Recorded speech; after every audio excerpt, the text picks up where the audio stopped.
بسم اللہ الرحمن الرحیم ان اللہ وملائکتہ یصلون علی النبی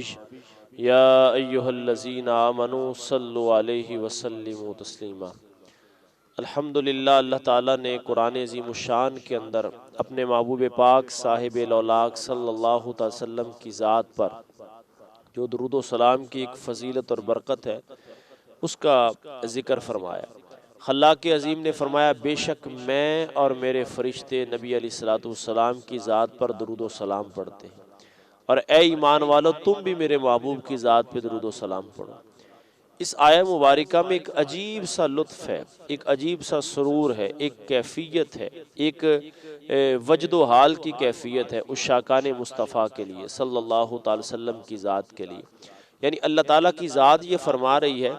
کہ میں اور میرے فرشتے اپنے محبوب کی ذات پہ درود و سلام پڑھتے ہیں۔ یعنی حضور رحمت کائنات صلی اللہ علیہ وسلم کی ذات میرے اور آپ کے درود پڑھنے کی محتاج نہیں ہے۔ اللہ کی ذات اپنے محبوب پہ درود و سلام پڑھ رہی، اور اس کے ملائکہ، اس کے فرشتے پڑھ رہے ہیں۔ جب سے اللہ نے ان کو پیدا کیا ہے قیامت تک وہ نبی علیہ الصلوۃ والسلام کی ذات پہ درود و سلام پڑھتے ہیں۔ اور کچھ فرشتے تو ایسے ہیں جو حضور کی بارگاہ میں 70,000 فرشتہ صبح آتا ہے، 70 شام کو آتا ہے، یعنی حضور کی بارگاہ میں حاضری کا موقع بھی انہیں ملتا ہے، اور وہ حضور کی ذات پہ درود و سلام بھی پڑھتے ہیں۔ تو یہ بات اللہ نے اس آیہ مبارکہ میں ہمیں سمجھا دی کہ کہیں کسی کے ذہن میں یہ خیال نہ آ جائے کہ میں حضور کی ذات پہ درود و سلام پڑھتا ہوں تو میں جناب والا بڑا عالی مرتبت ہو گیا۔ فرمایا نہیں، اللہ کا محبوب وہ ہے،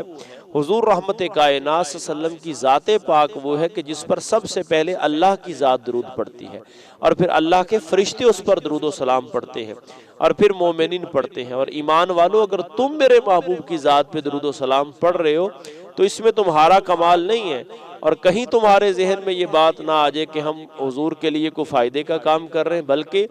درود و سلام تم حضور کی ذات پہ پڑھو گے، اللہ تعالیٰ اس کے برکات تمہیں یہ عطا فرمائے گا کہ خلاق عظیم تمہارے گناہوں کو معاف کرتا چلا جائے گا۔ درود و سلام حضور کی ذات پہ پڑھتے جاؤ گے، اللہ تعالیٰ تمہاری بگڑے مقدروں کو سنوارتا چلا جائے گا۔ درود پاک کی برکات یہ ہے کہ نبی رحمت صلی اللہ علیہ وسلم کا قرب بھی حاصل ہوتا ہے، اللہ تعالیٰ کا قرب بھی حاصل ہوتا ہے، کیونکہ قریبی کا قریبی ہی قریبی ہوتا ہے۔ تو جب انسان درود پاک کی کثرت کی وجہ سے، درود و سلام کی برکت کی وجہ سے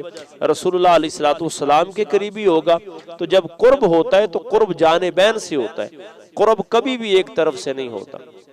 قرب جانبین سے ہوتا ہے۔ جب انسان رسول اللہ کے قریبی ہوگا درود و سلام کی برکات کی وجہ سے، تو مدینے والا بھی اس کی طرف نظر رحمت فرمائے گا۔ تو جب رسول اللہ علیہ الصلوۃ والسلام انسان کے قریب ہو جائیں گے، ایک مومن کے، ایک عاشق کے، ایک اپنے غلام کے جس کی روح کی غذائی حضور کی ذات پہ درود و سلام پڑھنا ہے، اس کو چین نہیں آتا، وہ طرح طرح کے نرم و نازک بستر پر بھی لیٹ جائے، وہ جناب والا عالی شان محلات میں بھی رہے، وہ بینک بیلنس بھی رکھتا ہو، وہ اعلیٰ گاڑی بھی رکھتا ہو، لیکن جب اس کے روح کی غذا ہی حضور کی ذات پہ درود و سلام پڑھنا ہے تو وہ یہ ساری چیزوں کو ہیچ سمجھتا ہے، حضور کی ذات پہ درود و سلام کو افضل سمجھتا ہے۔ اور ایمان والے کے لیے ہے بھی ایسا ہی، جب وہ حضور کی ذات پہ درود و سلام کی کثرت کرتا چلا جائے گا تو وہ رسول اللہ علیہ الصلوۃ والسلام کے قریبی ہوگا، اور جب حضور کے قریبی ہوگا تو وہ بندہ حضور کی وجہ سے اللہ کے قریبی ہو جائے گا۔ تبھی تو قرآن عظیم الشان میں فرمایا، قل ان کنتم تحبون اللہ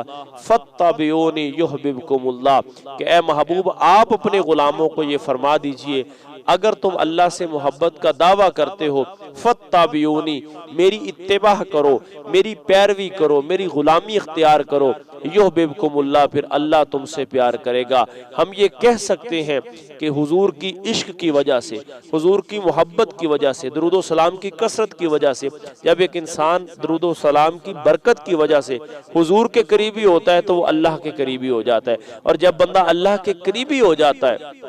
تو قریبی کا قریبی ہوتا ہے۔ جب انسان رسول اللہ کے قریبی ہے، اللہ کے قریبی ہے، تو پھر مجھے آپ خود بتائیے کہ کیا اس بندے پر کوئی مسائل اور پریشانی آ سکتی ہیں؟ اور اگر آ بھی جائیں تو وہ انسان کی درجات کی بلندی کے لیے ہے۔ وہ اسی طرح ہے کہ انسان کے جسم سے وہ اس کی ساری منفی معاملات کو، اس کے گناہوں کو دور کر کے اس بندے کو اتنا اللہ کے اور رسول اللہ علیہ الصلوۃ والسلام کے قریب کرتا ہے۔ اللہ تعالیٰ مجھے اور آپ کو درود و پاک کی کثرت کرنے کی، درود و سلام کثرت سے پڑھنے کی توفیق عطا فرمائے۔ وما توفیقی الا باللہ۔